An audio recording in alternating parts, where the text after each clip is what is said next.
the discipline it takes to be a fighter pilot. I can see when you get out and you're trying to channel that discipline, which you did, into your business, but then you lost your discipline when it came to the addiction. Mm-hmm. And so that had to have been wrestling with you in your mind as well. I'm not a fighter pilot anymore. I'm a failure. I'm an addict. I'm hiding it. Nobody knows. How long can I keep this a secret? And then you get to the point where I just can't keep it a secret anymore. Did you ever contemplate suicide? Oh, many times, yeah. And you just got to the point is, being a fighter pilot's a sexy thing, but it's true for anyone in the military. That becomes who you are. That becomes your identity. I'm a military guy. I'm a SEAL. I'm a Ranger. I'm a whatever.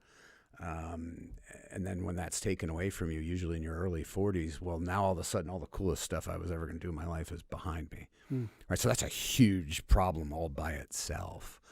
Yeah. And then you talked about hiding, right? The shame. So the shame is such a huge part of addiction, because what happens? You find an unhealthy way to solve a dopamine deficit, right? So you do that thing, you feel better, you think it's great, but then it doesn't match your moral model. Certainly didn't mine, and so you feel all this shame, you hide. That causes another dopamine deficit, and then your brain, whose survival mechanisms have been hijacked by addiction, which is exactly what it is neurologically. Even though you don't want to do the thing again, you feel like you need it like air.